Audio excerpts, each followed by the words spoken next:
같은 길을 밟는 사람들. 최서해. 오늘은 1929년 8월 19일이다. 나는 오늘까지도 오늘이 그날인 것은 생각지 못하였다. 생각한데야 별일이 있는 것은 아니지만 어저께까지 생각하였던 오늘을 정작 오늘 와서는 잊었다. 아침부터 내가 다니는 시일보사에 들어가서 일을 마치고 오후에 한강으로 나가다가 버스 속에서 오늘이 8월 19일에 그날이로구나 하고 생각이 났다. 나의 눈앞에는 두 뺨이 쭉 빠져서 광대뼈가 유난히 드러난 헬스칸 얼굴이 떠올랐다. 뒤따라 인제는 글렀어 하고 절망에 가까운 어조로 자기 운명을 탄식하던 그의 소리까지 귓속에 흐르는 것 같다.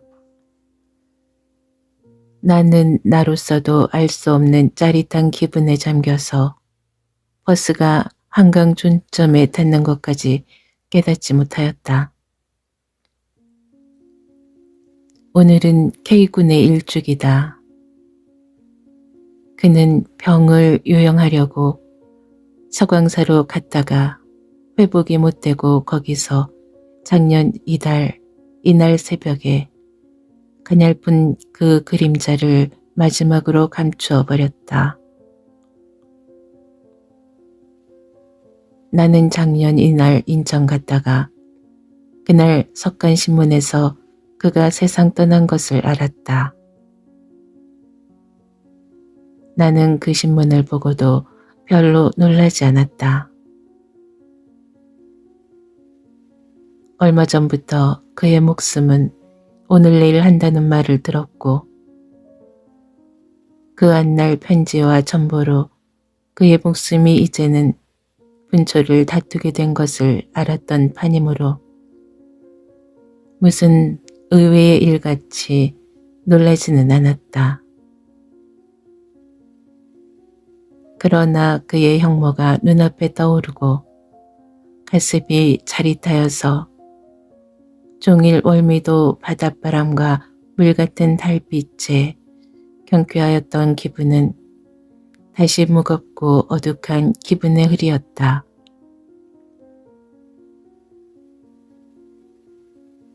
나는 그날 밤 막차로 집에 돌아와서 자리에 누워서까지 K군 생각으로 잠을 못 들었다.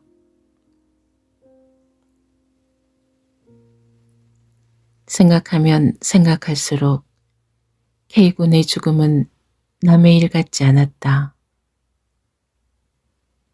한편으로는 그가 죽었다는 것이 거짓말 같기도 하였다. 그날 밤 달빛은 몹시 밝았었다. 나는 자리에 누워서 창문에 흐르는 달빛을 바라보면서 K군의 죽은 창에도 저 달이 비치려니 생각하니까 가슴속이 이상스럽게 흔들렸다. 그의 그림자는 내 곁에 어딘지 와서서 정력이 쓰러진 가느다란 눈으로 나를 내려다보는 것 같기도 하고 때로는 나의 그림자가 그의 그림자 같기도 하였다. 그 때문에 나는 여러 번 자려고 눈을 감았다가 도로 떼면서 돌아 누웠다. K군과 내가 알게 된 것은 내가 X 잡지를 편집하던 때였다. 그때 그는 O 잡지를 편집하고 있었다. 하루는 인쇄소로 교정하러 가니까 맞은편 책상에서 보지 않던 사람이 교정을 하고 있었다. 보지 않던 사람이요. 또 무슨 잡지 교정을 하고 있기에 나는 동업자의 호기심으로 그를 유심히 보았다. 보지 않던 사람이요. 또 무슨 잡지 교정을 하고 있기에 나는 동업자의 호기심으로 그를 유심히 보았다. 그는 그때에도 풍부한 머리를 보기 좋게 뒤로 넘겼었다. 머리를 뒤로 넘겨서 그런지 쪼붓한 이마가 좀 벗어져 보이었다. 이마가 좁은데 하관까지 빨라서 광대뼈가 그리 드러나지 않았건만 유난스럽게 눈에 띄었다. 입은 큰 입이나 보기에 흉한 입은 아니오. 코는 널쩍한 코도 아니었고 오똑한 코도 아니었다. 나를 언뜻 건너다보는 눈은 좀 가늘고 맑은 기운이 돌아서 쌀쌀하고도 상냥한 맛이 있었다. 좀 낡은 아청셀이 오리에리 양복을 입었는데 낡기는 낡았으나 가늘픈 몸에 잘 어울려서 보는 사람에게 경쾌한 기분을 주었다. 깔끔하고도 상냥한 사람이로구나. 이것이 그가 나에게 준 첫인상이다. 그의 성격은 나의 첫인상에서 별로 틀리지 않았다. 나는 그 뒤로 그와 친하여져서 그를 자주 찾았다. 그는 그때 필운동 막바지 일본식 2층 집을 얻어가지고 살림을 하였다. 나는 자주 상종하게 되는 사이에 오 잡지는 그가 취미로 편집하는 것이고 어떤 신문에 서양 소설을 번역하고 생활을 겨우 지속해 간다는 것을 알았다.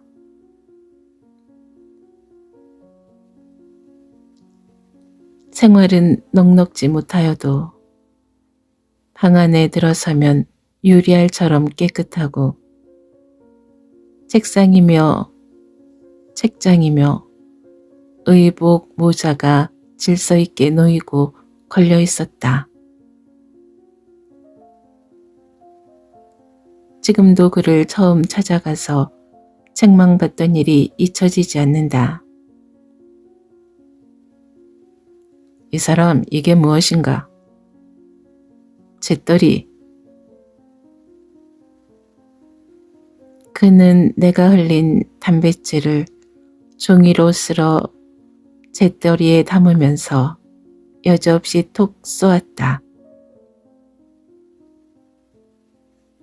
피차간 허교하는 정도까지 친하기는 하였으나 처음으로 그의 집에 갔던 판이라.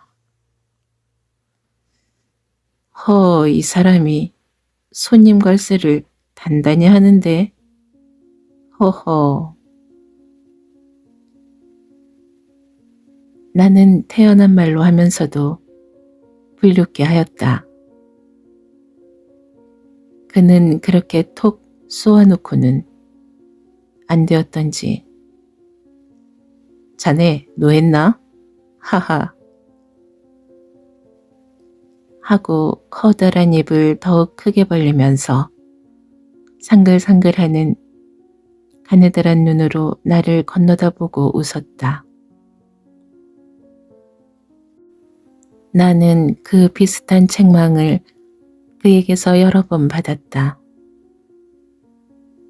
그러나 그의 성격을 알게 된 후로는 별로 그것을 개의치 않았을 뿐더러 어떤 때에는 그가 싫다는 것을 짓궂게 하여서 기가 막혀 하는 그의 웃음을 받고야 말았다. 그러면서도 모든 게 규칙적이요 담백한 그의 태도가 옳다고 생각하였다.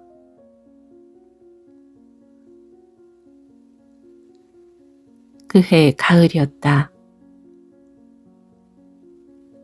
나는 X 잡지사를 나와버리고 직업을 찾아다니느라고 그를 별로 못 찾았다. 그도 O 잡지를 집어치운 후로 별로 나를 찾지 않았다. 그렇게 서로 만나보지 못한 지 한 달이나 넘어서 어떤 가을 석양에 그를 찾아갔다. 필운동 막바지로 타박타박 찾아갔더니 그가 있던 집에는 다른 사람이 들어있었다. 그 집에서 내다보는 젊은 부인을 보고 K의 소식을 물어보니까 그이는 벌써 떠난 지가 한 달 가까이 됩니다. 창송동 어디로 가셨다는데 잘 알 수가 없어요. 하는 대답을 듣고 나는 나와버렸다. 이상스런 일이다.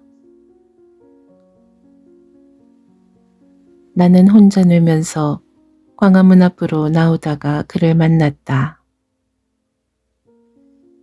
잘 만났네. 나는 자네를 찾아갔다 오는 길일세. 나는 그의 앞을 막아섰다. 어디 필운동 갔던가?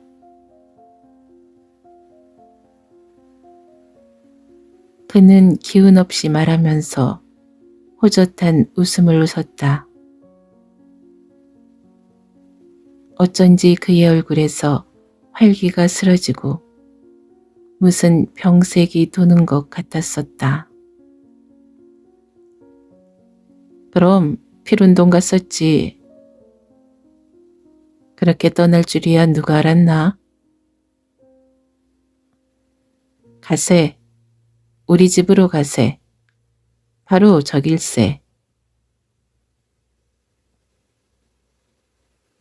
그는 그저 호젓이 웃으면서 나를 끌었다. 문 안 가서는 뭘 하게. 나는 싫어. 글쎄 볼 일이 있으니 가세. 나는 그의 권을 못 이겨서 떠났다.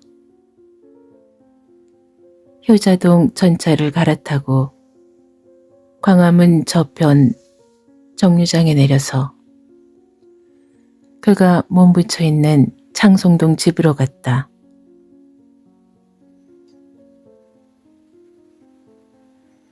그는 방 안에 들어서더니 불이 나게 두루마기를 벗어놓고 책상에서 제일 감 나갈 만한 책 11권을 뽑아 내려놓더니 책상 위에 놓인 조그마한 좌종을 집어서 책과 함께 책보에 쌌다.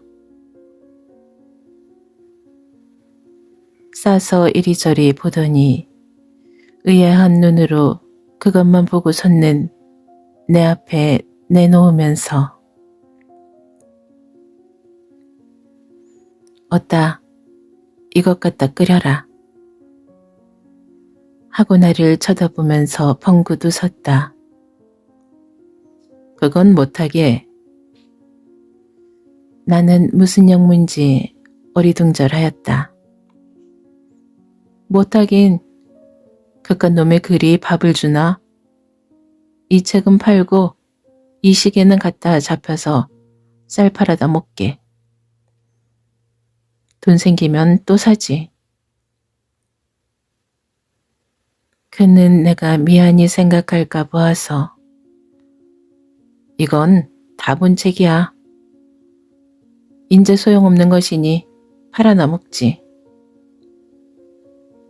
하고 여러 번 말하였다. 나는 사양치 않았다. 그가 주는 대로 받아가지고 나섰다. 책을 유별리 아끼는 그가 나의 살림이 얼마나 보기 딱하였으면 이렇게 하랴. 나는 매일 얼굴빛이 글러가는 그가 딱하게 보이는데 그는 내가 딱하게 보이던가 하고 혼자 웃었다.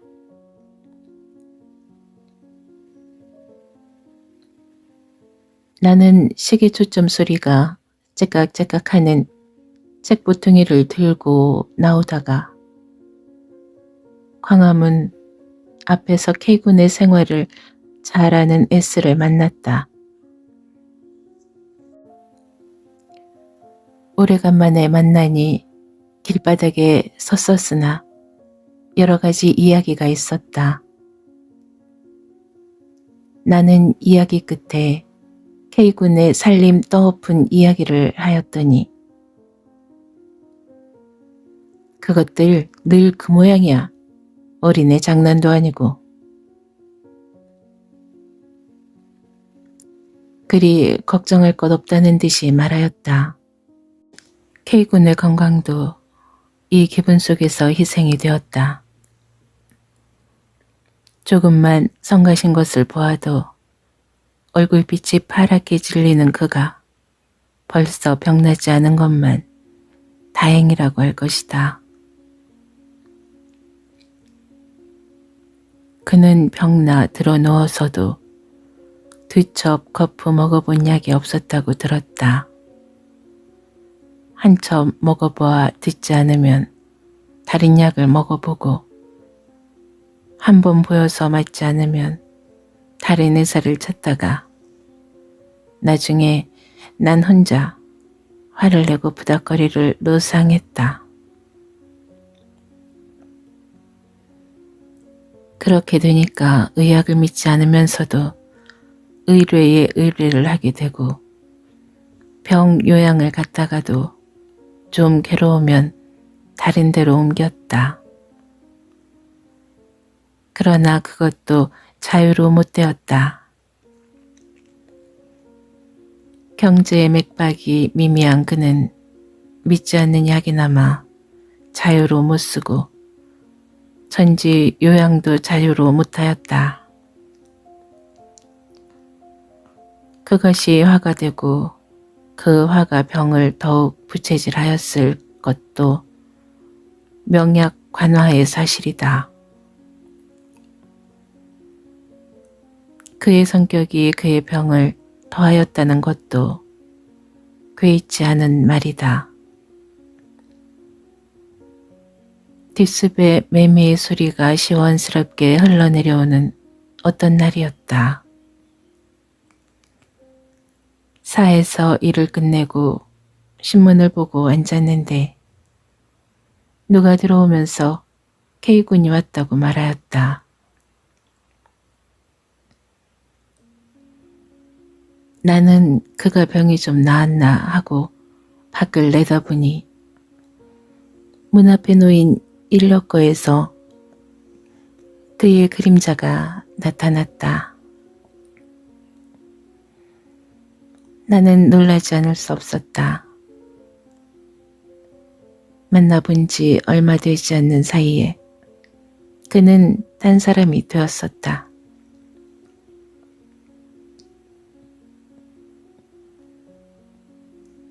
인력거에서 단장에 의지하여 땅에 겨우 내려서는 그는 뼈만 남았었다.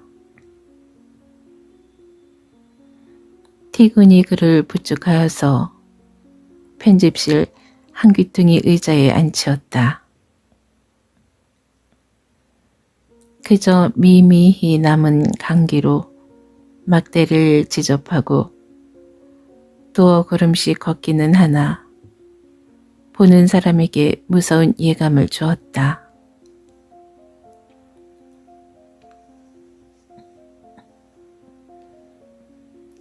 의자에 간신히 기대어 앉은 그의 얼굴빛은 아편장이처럼 푸르고 눈은 쑥 들어갔었다. 지금도 그를 생각하면 그때 보던 유난스럽게 붉어진 그의 광대뼈가 떠오른다. 그렇게 얼른 낫지 않아서 됐나? 나는 무엇라 말하면 좋을지는 몰랐다. 그러나 그저 들여다보고만 앉았기가 못해서 입을 떼었다.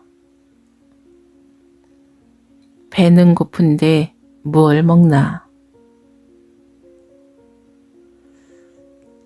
그는 한참 앉았다가 혼잣말처럼 외면서 먹을 것을 생각하고 있었다. 밥 먹겠나? 소화가 될까?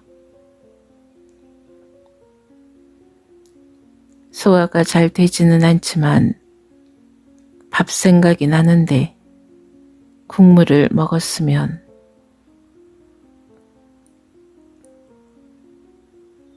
그는 나를 쳐다보면서 기운 없이 말하였다. 나는 그의 의견을 들어가지고 동화식당에서 보리죽을 주문하여 주었다.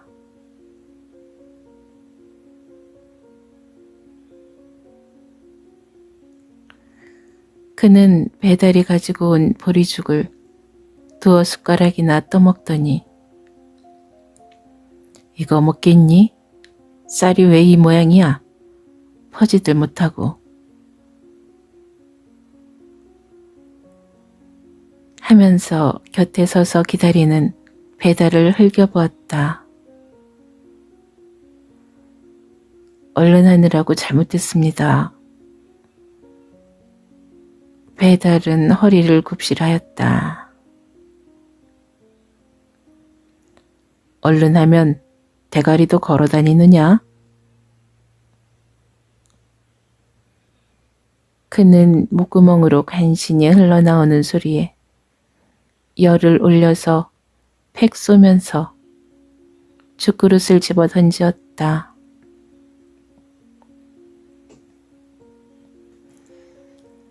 그 성벽은 그저 없어지지 않았구나.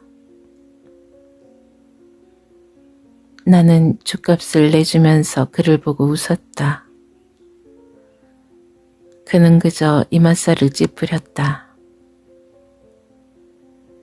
그리고 나서 그는 다시 대구탕을 주문하였다. 그것도 두어 숟가락 먹다 말고 내던졌다. 약은 늘 썼나? 나는 담배를 피우다가 입을 열었다. 약? 그놈들 모두 도적놈들이야. 병도 낫지 않는 약만. 하고 그는 공연히 의사와 약장수를 욕하다가 글렀어 인제는. 이제 살아보겠나?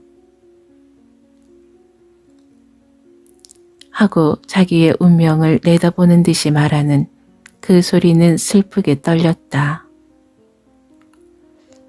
별소리를 다 하네. 나는 이렇게 말하였으나 어쩐지 그의 말이 헛된 말 같지 않았다. 다시 회복되리라는 생각은 10분의 2, 3도 나지 않았다. 병과 가난은 부부여. 하던 그의 말 맞다나 병이 그처럼 되었더라도 민둥구석이야 있어야 할 터인데 그것저것이 없으니까 어찌 살려고 튼튼히 믿었으랴. 그는 두어 시간이나 그렇게 앉아있다가 인력거로 돌아갔다. 그것이 그와 나와의 마지막 작별인 것은 나도 몰랐거니와 그도 몰랐을 것이다. 그가 나간 뒤에 죽게 된 사람이 돈 때문에 눕지도 못하고 저렇게 다니니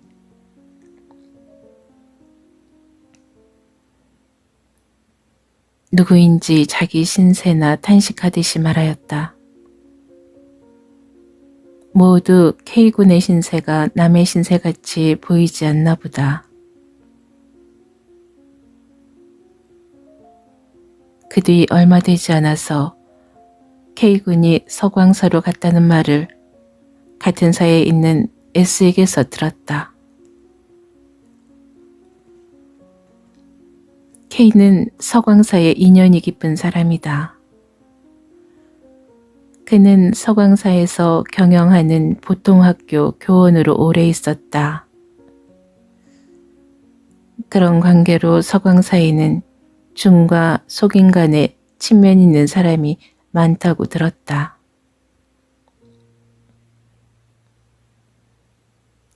그가 떠난 뒤로 그의 소식은 종종 들었다. 그의 병은 나날이 더하여 간다고 하였다.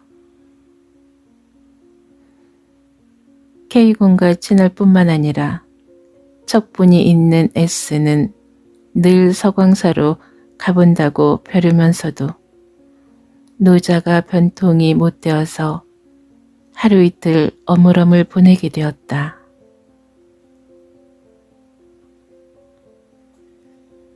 (7월) 금음께였다. 그에게서 엽서가 나한테 왔다. 그것은 내가 먹는 위장약의 효과가 있다고 하니 좀 사본해 달라는 글이었다. 어느 때 나는 그에게 나도 위장병으로 고생하는데 어떤 의사의 처방을 써보았더니 좀 차도가 있다고 말하였다. 그는 그 말이 생각났던가 보다.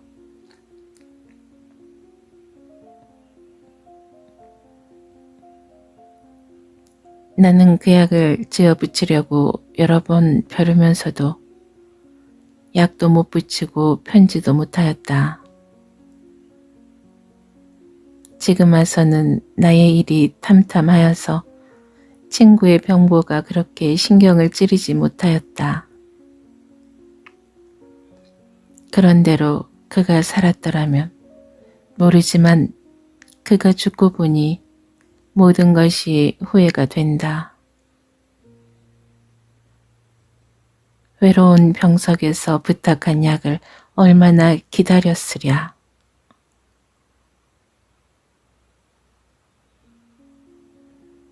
내게 편지를 붙인 며칠 뒤였다.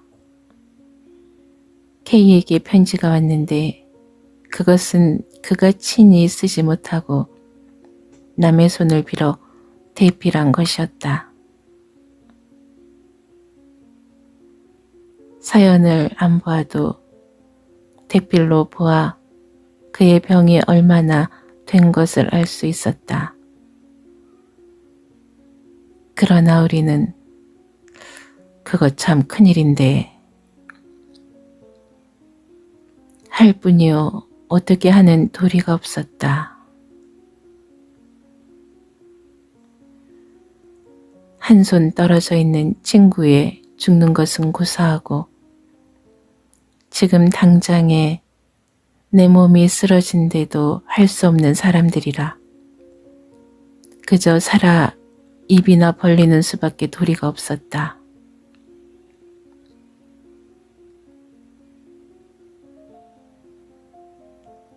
그 편지가 온 며칠 뒤에는 K군이 있는 주인의 편지가 S에게 왔다. K군은 이제는 음식도 못 먹고 뒷간 출입도 못하게 되도록 위중하니 속히 오라는 편지였다. 나는 S에게서 그 편지 사연을 들을 때 K군의 그림자가 눈앞에 보이는 것 같았다. 아무도 간호하는 이가 없는 외로운 병석에서 대소변까지 자유로 못 보게 되는 그의 괴로움이 얼마나 컸으랴.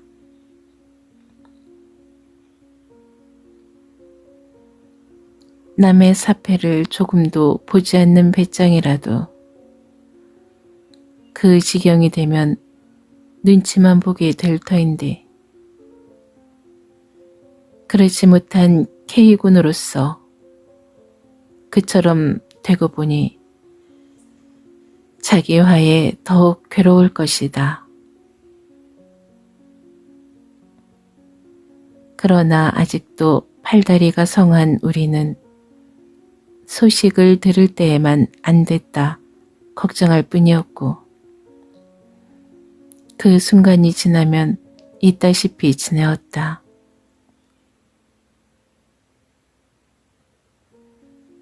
그러한 주인의 편지는 여러 번 왔었으나 S는 그저 오늘 내일 하고 벼르면서 사정이 허락지 않아서 못 떠나다가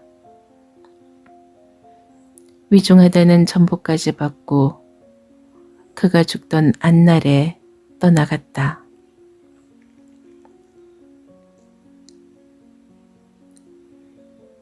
S가 떠나던 이튿날, 즉 작년 오늘이었다. 나는 오후차로 인천 갔다가 서울서 내려간 신문에서 그의 부음을 접하였다. 그때 나의 감상은 무어라 말할 수 없었다. 얘기하였던 일이라 별로 놀라지는 않았으나 어쩐지 나 자신도 그와 같은 운명의 길을 밟는 것 같아서 그날 밤을 집에 돌아와서까지 잘 자지 못하였다. 암만 생각하여도 그는 제명에 죽은 것 같지 않았다. 제명에 못 죽을 것은 그의 운명만이 아닌 듯도 싶었다. 나는 며칠 뒤에 S에게서 K군의 임종 당시의 이야기를 들었다.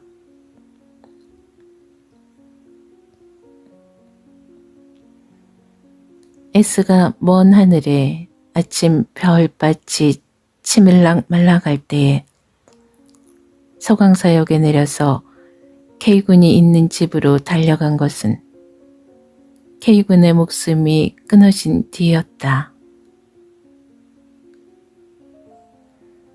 K군이 운명할 때 곁에 있었던 주인의 말을 들으니까 그는 운명할 때까지 정신은 멀쩡하였다. 그러나 목이 붓고 가래가 끓어올라서 말은 못하고 눈만 힘없이 굴렸다. 그 눈은 하고 싶은 말이 있었을 것이요. 보고 싶은 사람이 있었을 것이다. 그 말을 듣는 나의 눈앞에는 마지막 보던 푹 꺼진 가느다란 눈이 떠올랐다. S가 방에 들어서니 숨이 끊어진 K군의 옆에 30가량 되는 부인이 앉아서 울고 있었다. 그 부인의 차림차림은 얼른 보아도 보통 부인이 아니었다. 화류항의 기분이 어디라 없이 흘러 있었다. S는 이상스러운 감정을 금할 수 없었다. K군을 잘 아는 S는 군의 과거에 그런 종류의 여자가 얽힐 일이 없었는데 그런 여자가 그 자리에 나타난 것은 의문이라 하지 않을 수 없었다. 순간에 달콤한 꿈이라도 없지 않았겠다고 믿겠으나 거의 죽게 된 몸으로 내려온 사람이 딴 생각할 여유도 없었을 것이요. 설사 생각이 없지 않았다 할지라도 언제 대할 만한 근력이 있었겠느냐 하는 것도 의문이었다.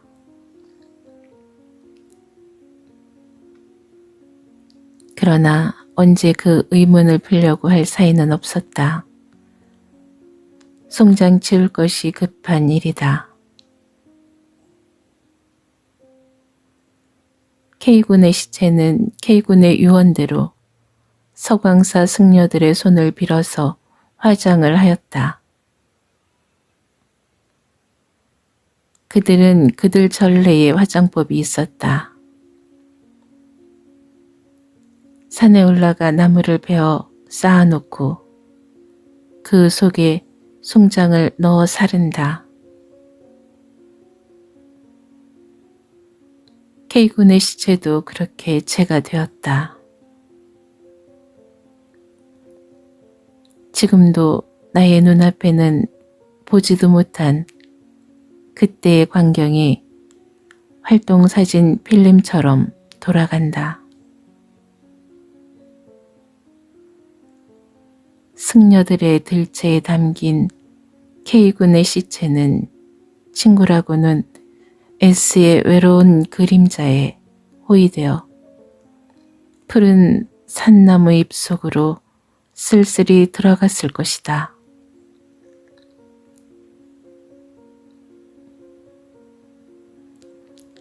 쌓아놓은 나뭇가리 속에 들어 온몸이 불길로 변할 때 홀령이 있다면 그는 세상을 어떻게 보았을까? 불길 뒤에 남은 채는 그것을 친히 본 S에게는 어떤 감상을 주었으며 멀리서 듣는 우리에게는 무엇을 보이는가?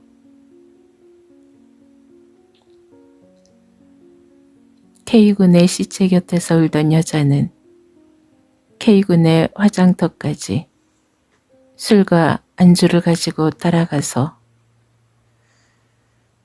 이 세상에서 시체의 존재까지 감추는 K군을 슬퍼하였다.